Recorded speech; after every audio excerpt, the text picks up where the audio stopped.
네, 일단은 지금 저희가 일단은 배우고 있는 거가 그 어떤 것인지 그냥 간략하게 좀 먼저 좀 짚고 가면은요. 그때 이제 말씀드렸던 것처럼 뭔가 저희는 y는 ax 플러스 b라는 이런 1차 함수를요. 저희의 주어진 점에 딱그 가장 잘 맞도록 그런 어떤 그 기울기와 어떤 그 y절편을 찾고 싶은 거고요. 저희한테 주어진 데이터는 뭐 예를 들면 몸무게를 가지고 몸무게가 이제 x고 이제 키가 이제 y가 되는 그래서 이제 몸무게만 주어지면 우리는 키를 맞추고 싶은 어떤 그런 간단하지만 이런 형태의 이제 함수를 저희가 얻어내고 싶은 거고요. 이게 기본적으로는 머신러닝에서 하는 어떤 예측에서의 가장 기본 모델이 되고, 그 다음에 요 한 단위의 이 어떤 직선의 방정식이 그 뭐 딥러닝이나 뭐 기타 여러 가지 어떤 굉장히 놀라운 흥미로운 일들을 하는 그런 어떤 곳에서의 가장 기본 유닛이 됩니다. 이게 완전히 뭐 딥러닝이라고 그거는 뭐 이런 어떤 간단한 방법이랑은 아무 상관이 없는 뭐 그런 방법이 아니라요. 그 딥러닝이라는 뭐 방법들도 결국은 이런 것들이 점차를 이렇게 좀 쌓여 나가면서 이제 이런 것들을 그냥 차곡차곡 쌓음으로써 만들어진 것들이 이제 그런 방법들이기 때문에 이런 간단하지만 요 어떤 리니어 혹은 선형 모델이라고 이제 부르는 요 1차 방정식 이런 것들에 대해서 저희가 좀 잘 이해를 해보는 게 좀 중요할 것 같습니다. 그래서 그래서 몸무게가 뭐 한 60kg일 때 키가 한 175가 나왔고, 뭐 몸무게가 80kg일 땐 뭐 키가 한 뭐 182가 나왔고, 뭐 그다음에 뭐 한 75kg일 땐 또 예를 들면 뭐 한 168이 나왔다. 이렇게 이렇게 있으면 이 저희는 요 차이를 좀 줄여주고 싶으니까 요거를 다 대입을 했을 때 좀 60a 플러스 b 마이너스 60a 플러스 b가 이 x에다가 a를 대입한 것이고, 그 다음에 y는 175, 그 다음에 이거의 제곱, 그 다음엔 이게 첫 번째 데이터를 저희가 60을 가지고 170을 만들어내고 싶은 그런 식에서 쓰는 것이고, 80a 플러스 b 마이너스 182. 그래서 이게 저희한테 주어진 데이터 하나하나의 예제들이고요. 이 예제들에 대해서 이제 지금은 아직 잘 모르지만 이런 어떤 계수, 그러니까 기울기와 y절편들에 대해서 이 전체적인 값들을 다 더한 다음에 이거를 가장 최소화 시켜주도록 하는 이 a와 b를 찾는 것입니다. 그래서 여기서 이걸 쭉 풀어보시면 저희한테 주어진 데이터들은 숫자였고, 그래서 숫자여서 그 숫자들을 x와 y에 이제 대입을 했고, 그래서 저희가 최소화를 시켜주고 싶은 이러한 어떤 펑션을 만들어서 이 펑션이 과연 어떤 것인가를 봤더니 이제 결국은 a와 b가 이렇게 요리조리 이제 변화함에 따라서 기울기나 y절편이 이제 바뀜에 따라서 이제 이 값이 전체적으로 커지기도 하고 작아지기도 하고 그런 겁니다. 그래서 이 값 자체를 최소화시키도록 하는 a와 b를 찾는다면, 그렇다면 이제 저희는 저희한테 주어진 데이터를 최대한 잘 이렇게 적합화를 시킨 어떤 값들을 저희가 얻어내게 됩니다. 저희가 하고자 하는 것이 이러한 과정이고요. 그 다음에 이제 여기서 이제 이런 펑션이 이제 쭉 뭐 대충 전개를 해보셔도 뭐 한 3600의 a도 나오고 a 제곱이 나오고요. 그러니까 뭐 대항이 있을 때 제곱해서 풀어내면 저희가 뭐 이런 항들을 얻게 되죠. 뭐 b 제곱도 나오고 또 이제 60a b도 없고요. 그리고 뭐 또 뭐 a도 있고 b도 있고 여기서도 또 쭉 나오고, 그다음에 또 상수함도 나오고, 그러니까 뭐 이런 식들이 이제 잔뜩 나옵니다. 그러면 결국은 이게 a와 b라는 어떤 두 개의 변수를 가지는, 그리고 각각의 변수에 대해서는 이런 2차식이 되기 때문에 그때 말씀드렸던 것처럼 이제 도메인 혹은 정의역은 정의역은 이제 a와 b라는 저희 파라미터 두 개의 파라미터가 되고, 그거에 해당하는 이때 어떤 저희가 얼마나 잘했는지 못했는지. 그래서 여기서 만약에 뭐 a를 2로 b를 한 20으로 썼다. 그러면 2a 플러스 20이라는 모델은 60을 대입하면 140이 나오고 120이 나오고, 이거 한 40쯤으로 올려보겠습니다. 그러면 60을 대입하면 120 플러스 그 다음에 40 하면 이게 160이라고 이야기를 하는데, 그런데 지금 현재 키는 이제 175니까 여기서는 15만큼을 저희가 덜 맞춘 겁니다. 175를 맞췄어야 되는데 160이라고 밖에 못했으니까요. 그러니까 여기서는 15점을 저희는 감점을 받는 거예요.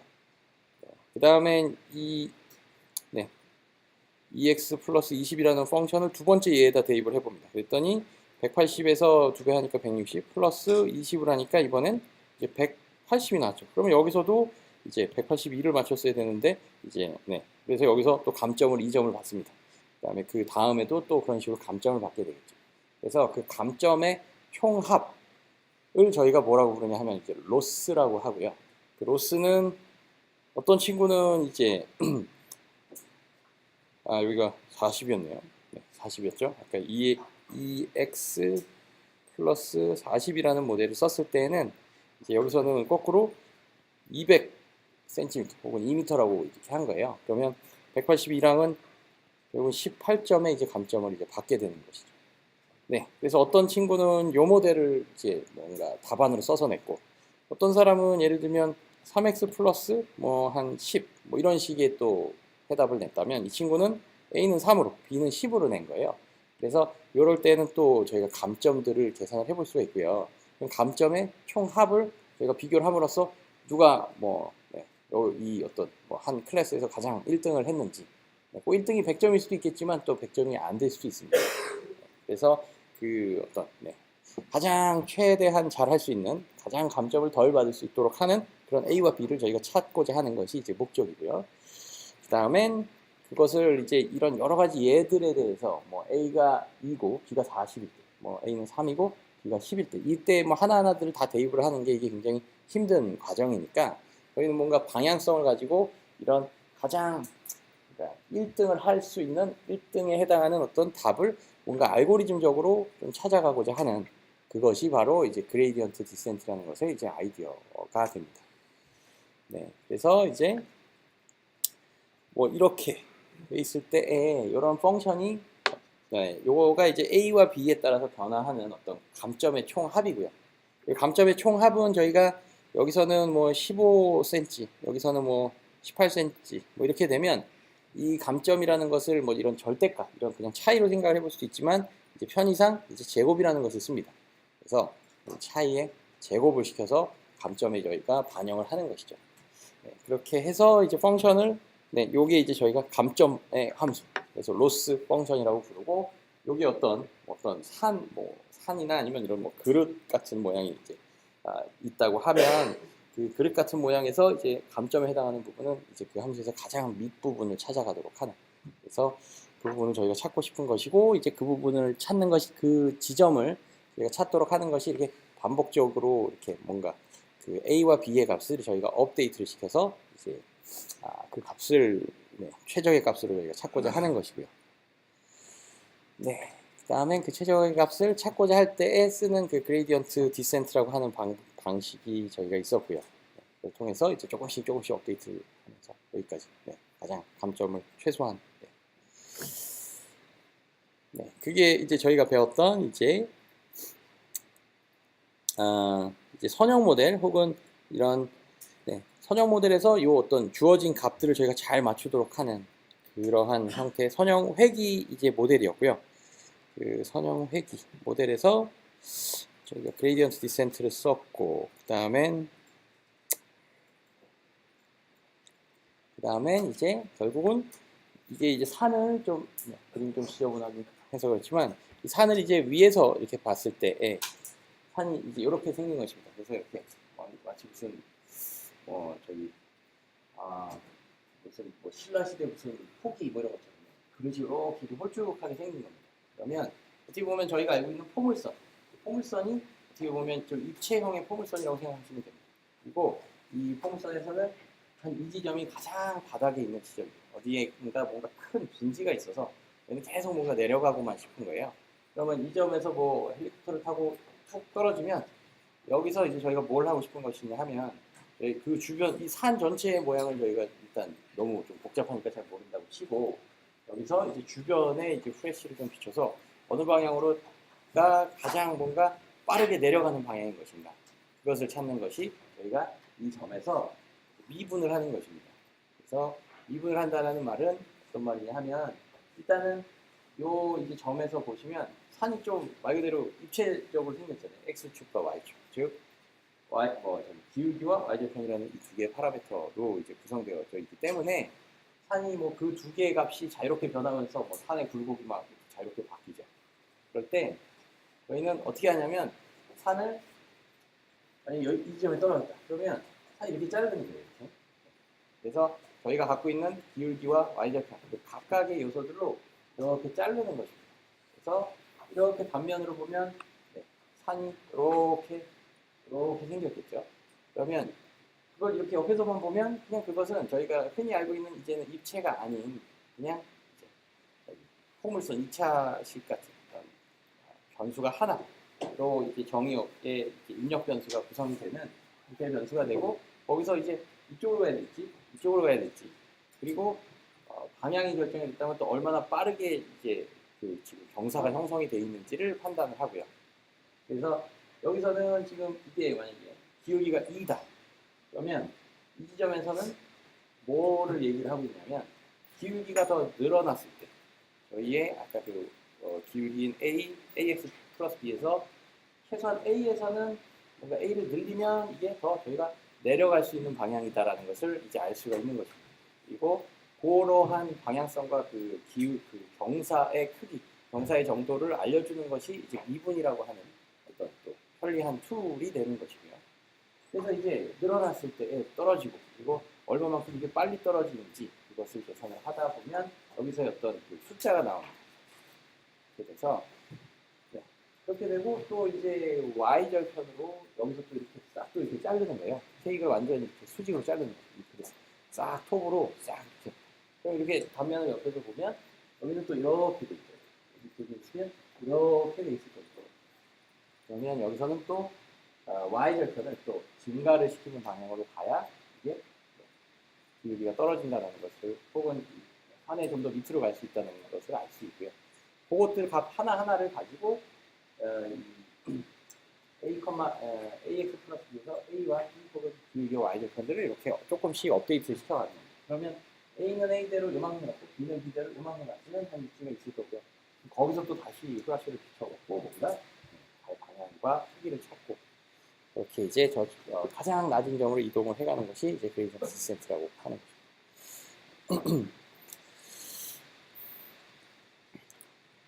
네.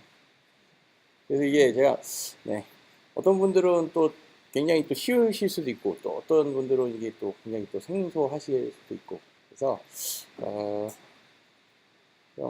저도 약간 좀 가르치는데 좀 있는데 일단은 좀 뭐 설명을 하다가 좀 뭐 모르시는 게 있거나 하시면요 이게 뭐 그렇게 큰 어떤 뭐 100명씩 저희가 듣는 강의는 또 아니니까 조금은 편하게 본인이 모르는 것은 또 분명히 또 모르는 분들이 분명히 또 있으실 겁니다. 그래서 좀 질문을 좀 편하게 언제든지 좀 이야기를 해주시면 좋을 것 같습니다. 네.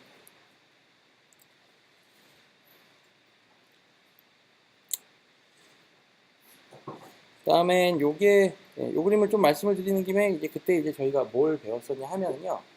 산이 이렇게 이거 같은 경우 산이 좀 약간 한쪽으로는 좀 더 다른 쪽보다 좀 더 찌그러져 있는 산입니다. 혹은 그 경사의 그 급한 정도라는 게 이 단면은 저희가 굉장히 이렇게 경사 가파른 포물선이 될 거고요.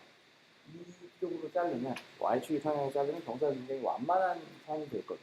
그러면 저희가 여기서 구슬을 똑 떨어뜨렸다고 하면요.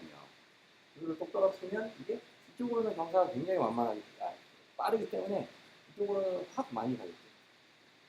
그리고 이쪽으로는 경사가 이제 굉장히 좀 덜 하기 때문에 이쪽으로는 조금만 갈 거예요. 그러면 결국은 저희가 X축으로 많이, Y축으로 조금만 가면 얘가 이쪽으로 훅 이렇게 가게 되는 현상이 일어납니다. 그러면 다시 이쪽으로 쭉 갔으면 여기서 또 경사를 이렇게 잘라보니까 또 포물선이 이렇게 또 급한 포물선인데 이번에는 경사의 방향이 바뀌었으니까 여기 이렇게 옵니다. 그래서 이렇게 좀 지그재그로 갈팡질팡 하듯이 가게 되는 측면이 좀 있습니다. 근데 저희는 어디 지점에서 떨어져 있어 어디 지점에 떨어지든 간에 이건 하여튼 점으로 가야 됩니다. 가장 낮은 점. 그렇게 되면 매번 갈 때마다 저희가 이 점에 같은 방향으로 쭉쭉쭉 가는 것이 가장 좋겠죠. 근데 이거 같은 경우는 이렇게 좀 지그재그로 가는 측면이 있습니다.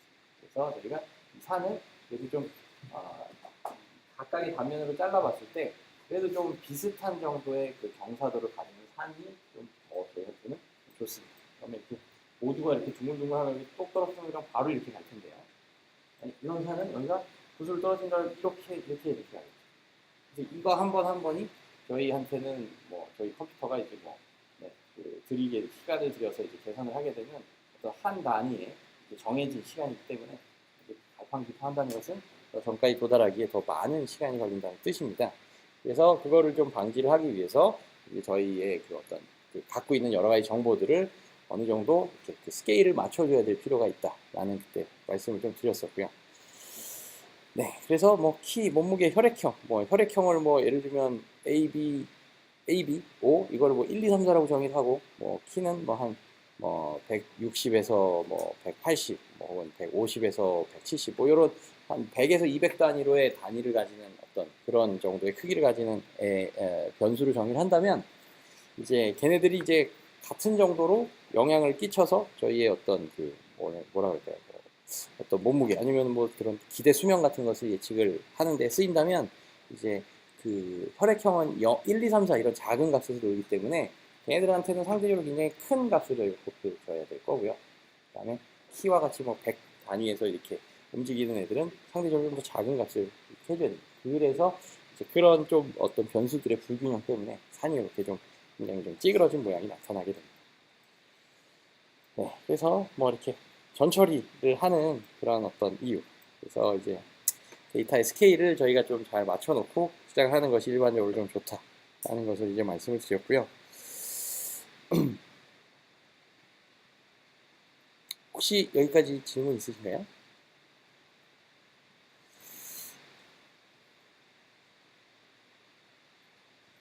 네, 그러면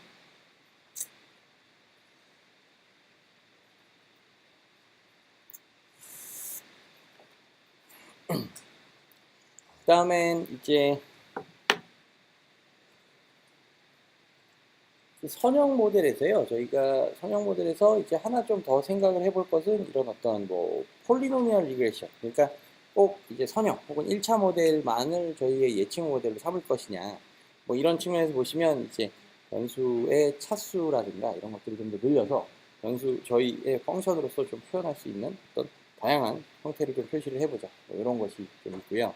그래서 뭐 기본적으로 y는 ax 플러스 b 이거는 그냥 직선밖에 안 되는데 저희의 뭐 이 예제로 돌아오면 이게 집의 크기이고 이게 집의 가격이라고 한다면 이게 가격이 크기가 크면 클수록 이제 집값이 그거에 비례해서 커지지는 않으니까 지금 이러한 데이터의 이제 샘플들에서도 이게 그러니까 크기가 점점 커진다고 가격이 그거에 비례해서 늘어나는 것은 아닌 뭐 이런 형태로의 어떤 모양을 좀 생각을 해볼 수가 있습니다.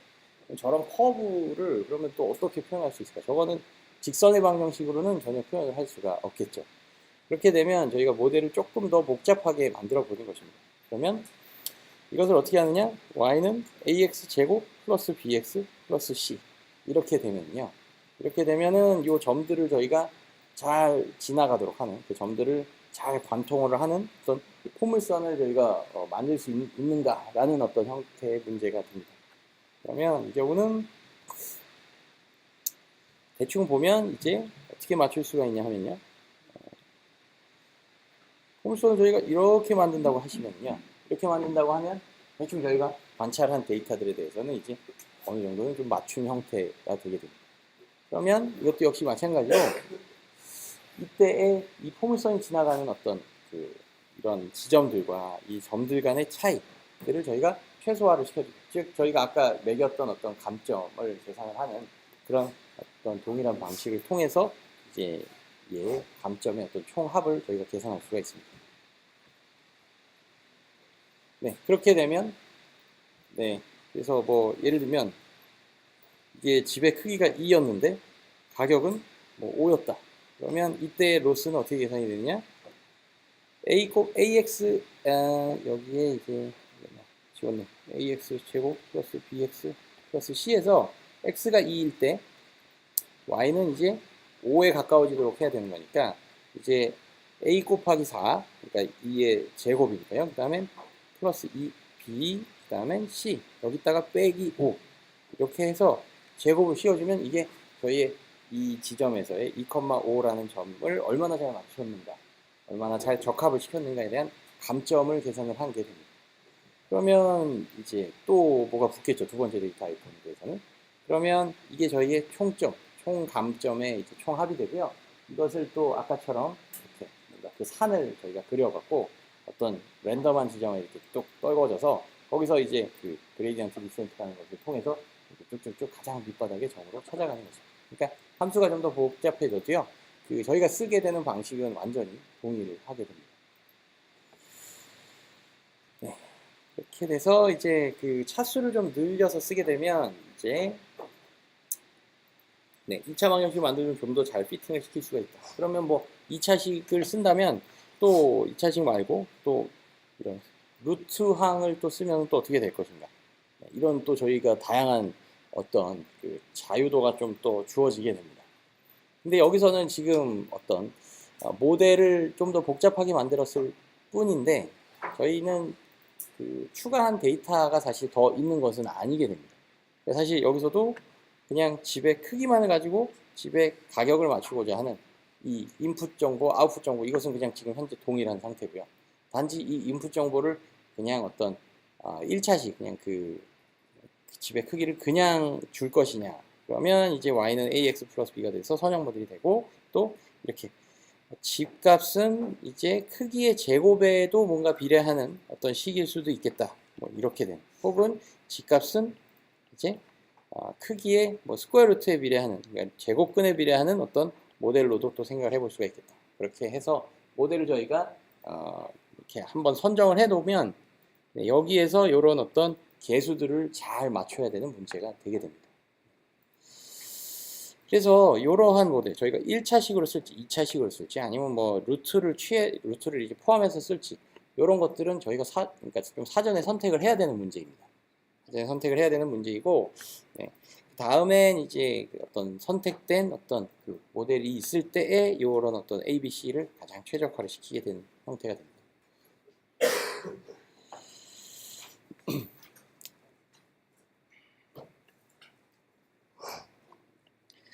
다음에는 이제 이 노멀 이퀘이션이라는 게 나오는데요. 이 노멀 이퀘이션은 네, 여기는 일단은요 좀 생략을 하고 좀 다음에 이렇게 다시 돌아와서 이곳을 한번 좀 공부를 좀 해보겠습니다. 이게 약간은 좀 수학적인 내용들 혹은 좀 이런 벡터나 뭐 이렇게 공간에서의 어떤 뭐 내적이나 이런 이야기들이 좀 나와서 이런 부분들은 이제 잠깐 생략을 하고요. 그 다음 강의로 이제 넘어가도록 하겠습니다. 그래서